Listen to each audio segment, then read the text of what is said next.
అన్న మీరు అడ్డతీగల నుండి మీ ప్రయాణం ఎలా కొనసాగింది అడవిలోకి? రాజమండ్రి నుండి అదే గోకవరం నుంచి అడ్డతీగలు వచ్చారు.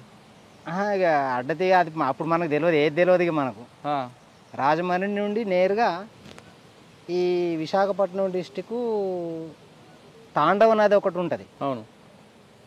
తాండవ దగ్గర ఏదో ఊర్లో దిగి బాలారం, కిష్టారం, కొమ్మిక ఆ ప్రాంతం నుంచి నడుచుకుంటూ నైట్ వెళ్ళిపోయినాం అన్నట్టు. నైట్ వెళ్ళిపోయి తెల్లారి దళం కలిసినాం. ఎక్కడ? విశాఖపట్నంలోనా? విశాఖపట్నం డిస్టిక్. అంతగా తాండవ ఏరియా అన్నట్టు, తాండవ దళం ఏరియా. అప్పుడు ఈస్ట్ డివిజన్లో 6 దళాలు ఉండేవి. తాండవ ఒకటి, కోరకొండ ఒకటి, నాగులకొండ ఒకటి, తర్వాత ఎల్లవరం ఒకటి, శబరి ఒకటి, దారకొండ ఒకటి. ఈ 4 ఈస్ట్ డివిజన్ కమిటీ లోపల దళాలు ఇవి. ఒక్కొక్క దళానికి 10 నుంచి 15 మంది దగ్గర ఉంటారు. ఒక కమాండరు, డిప్యూటీ కమాండరు, తర్వాత ఓ డాక్టరు ఉంటారు. ఈ 3 బాధ్యులు. తర్వాత అందులోపల ఒక దళం లోపల సెల్ ఉంటుంది అన్నట్టు, పార్టీ మెంబర్స్తో కూడినటువంటి సెల్ ఉంటుంది అన్నట్టు. ఒక 5 6 ఉంటారు అన్నట్టు అందులోపల. ఈ 5 6 ఈ ఒక దళం ఏరియా లోపల ఏ గ్రామం లోపల ఏ సమస్యలు ఉన్నాయి, మనం ఎట్లా పరిష్కరించాలి, మనం ఆర్గనైజేషన్ ఎట్లా చేయాలి అనేటటువంటి చర్చించుకుంటారు అన్నట్టు ఈ కమిటీ అనేది, సెల్ అనేది. దాన్ని ఇంప్లిమెంటేషన్ చేసేది కమాండర్. అన్న ఉదయం డ్రిల్లు, తర్వాత చాయ్ తాగడం ఉంటాయి. చాయ్ ఎక్కడ? చాయ్ అడవిలో అంటే చాయ్ కాదు, సులేమాన్ అంటారు దాన్ని. జనం ఇచ్చినటువంటి సులేమాన్. ఇంకా తాండవ దళంలో ఆ సులేమాన్ కూడా ఉండదు. ఓహో. కానీ రాజకీయ తరగతులు స్టార్ట్ అవుతాయి కదా? అవుతాయి. ఏం చెప్పేవారు బుక్స్ అప్పుడు మీకు? రాజకీయ తరగతులు అని అంటే అవి రాజకీయ తరగతులు అంటే అది మామూలు విషయం కాదు. చాలా ఇక బయటకు వస్తే బయట ఎవరు చెప్పరు మనకు, అటువంటి విషయాలు మనకు చెప్పరు. మాకు రాజకీయ తరగతులు బాగా పాలిటిక్స్ నేర్పించినటువంటి వాళ్ళు ఎవరని అంటే నంబాల కేశవరావు.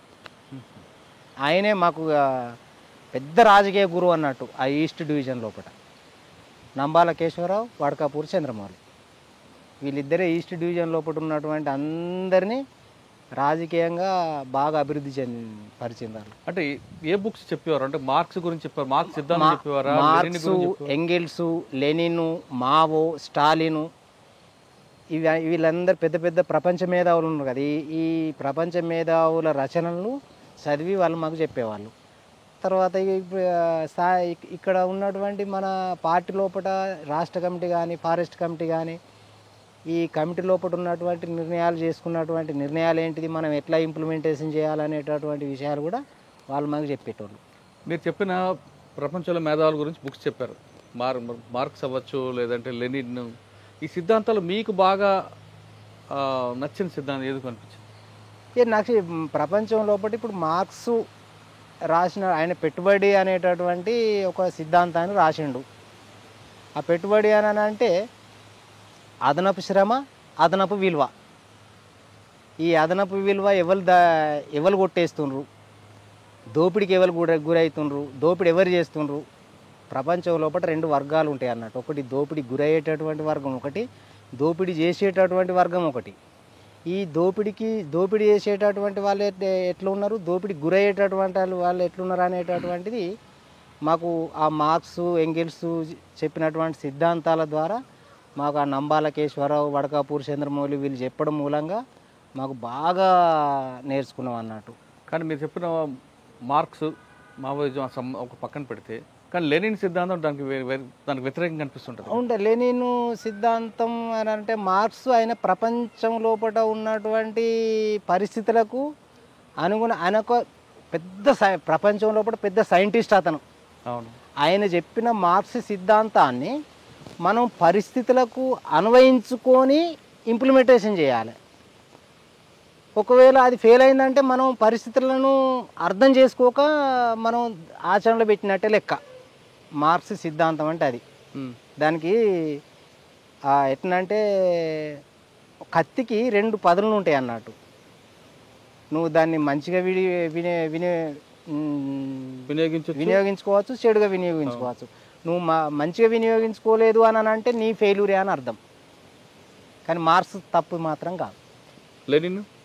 ఈ లెనిన్ అంటే ఇప్పుడు లెనిన్ రష్యా లోపల ఉన్నటువంటి పరిస్థితులకు అనుగుణంగా లెనిన్ చేసిండు. మళ్ళీ ఇంకా లెనిన్ కాదు, స్టాలిన్ కూడా. ఇంకా లెనిన్ స్టాలిన్కు ఆయన చెప్పిన దానికి ఈయన చెప్పిన దానికి డిఫరెంట్ ఉంటాయి. మళ్ళీ ఇప్పుడు వాళ్ళు చెప్పిన దానికి మళ్ళీ మావో చెప్పిన దానికి కూడా డిఫరెంట్ ఉంటాయి అన్నట్టు. ఈ ఈ ఈ నలుగురు సిద్ధాంతకర్తలు చెప్పినటువంటి పరస్పర విరుద్ధాలు ఉంటాయి. ఆ పరిస్థితులకు అనుకూలంగా సిద్ధాంతాలను మనం ఇంప్లిమెంటేషన్ చేయడం లోపలనే మనం సక్సెస్ అవుతాం, లేకపోతే ఫెయిల్యూర్ అవుతుంది. ఓకే. ఇప్పుడు చైనా ఉంది, చైనా వెనుకబడ్డ దేశం, అప్పుడు అర్ధ వలస అర్ధ భూస్వామ్య దేశం. ఈ దేశం లోపల విప్లవం విజయవంతం ఎట్లా కావాలనేటటువంటిది మార్క్స్ లెనిన్ రాసినటువంటి సిద్ధాంతాన్ని చదివి ఈ చైనా లోపల విప్లవం విజయవంతం కావాలి అని చెప్పేసి అంటే మనం పోరాటం ఏ విధంగా చేయాలనేటటువంటిది ఆయన అనుభవపూర్వకంగా సిద్ధాంతాలు రాసి చైనా అనేటటువంటి దేశం లోపల ఇది అర్ధ వలస అర్ధ భూస్వామ్య దేశం కాబట్టి ఫస్ట్ పల్లెల లోపల మనం పార్టీని బిల్డప్ చేసి పల్లెల లోపల ఎర్ర సైన్యాన్ని స్థాపించి పట్టణాలను చుట్టుముట్టాలనేటటువంటి సిద్ధాంతం మావో తీసుకొచ్చిండు అన్నట్టు. అదే లెనిన్ కాదు, అక్కడ రష్యాల విప్లవం వేరు, చైనాల విప్లవం వేరు. అంటే మీరు రాజకీయ తరగతులు నేర్చుకున్నారు నంబాల కేశవరావు గారి దగ్గర. తర్వాత మీరు ఎక్కువగా ప్రజలకి దగ్గరికి వెళ్ళిన గ్రామం ఏముందండి మొట్టమొదటిసారి? ఈ తాండవ దళం లోపల దాదాపు 200 గ్రామాలు ఉంటాయి. 200 గ్రామాల లోపల మేము తిరిగే వాళ్ళం అక్కడ. అంటే మీరు వెళ్ళేసరికి ఆ గ్రామాల పరిస్థితి ఎలాగుండేది? మీరు వెళ్ళిన తర్వాత ఆ గ్రామాల అభివృద్ధి ఏ విధంగా చెందాయి? ఆ గ్రామాల లోపల ఇటువంటి ప్లేన్ ఉండదు, అక్కడ మొత్తం కొండ ప్రాంతాలే. వాళ్ళు పోడు కొట్టుకొని అడవిని చెట్లను నరికి ఆ పోడు వ్యవసాయం చేసుకుంటూ జీవనోపాధి చేసేటోళ్ళు. వాళ్ళకు తెలుగు రాదు, కోందు భాష అంటారు అన్నట్టు. తర్వాత ఇంకోటి ఏంటిదంటే వాళ్ళకు ఆడోళ్ళు జాకెట్లు వేయరు. ఈ పాయింట్లు వేసిన అనేది తెలియదు వాళ్ళకు, అసలు పాయింట్లు అనే విషయం తెలియదు, సొక్కలు అనేటటువంటి విషయం తెలియదు వాళ్ళకు.